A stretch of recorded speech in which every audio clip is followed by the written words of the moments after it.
Ambay dexterity, ibig sabihin dito, ambay meaning magaling ka sa dalawang kamay. Ambay, two hands ka magaling. Okay? Pagpo, mundane, ordinary. Hindi ko na lang isusulat ha, pakinggan nyo na lang po. Mundane, ordinary. Pagpo, persiflage, ibig sabihin dito, play for or teasing, di ba? Teasing.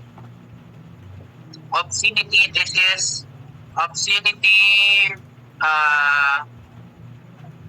profanity, okay? Profane, profanity. At carnal naman po, this is worldly. Fondness, tension. Pag po, calmness, composure, aplomb, equanimity, okay? Hiatus, lapse. Verbose, talkative. Intrepid, brave. Sophisticated, complex, or difficult. Paduing, upward looking. Ambivalent, positive or negative. Doubtful, conflicted. Hindi klaro. Okay? Conflicted feelings, ambivalent. Esoteric, ano yung esoteric? Understandable by selected few.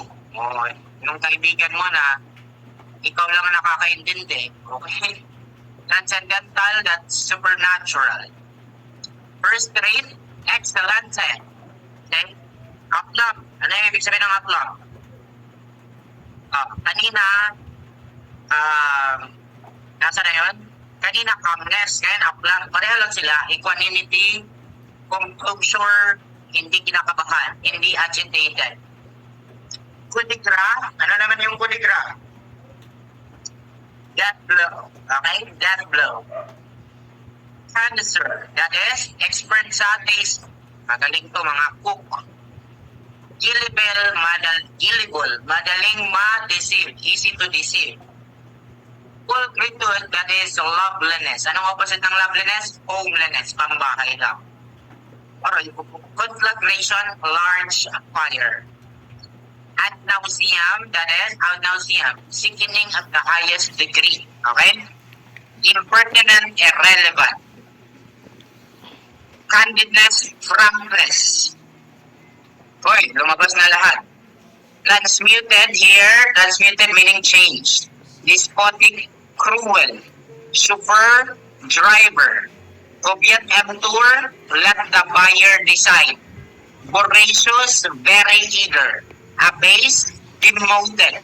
Amorphous, shapeless, docile, easy to manage. Rancor, bitterness. Agitation, nervousness, yung inakabahan. Pertinent, relevant. Lahat na yan, yun yung mga minsan ang ginamit sa lahat ng mga vocabs.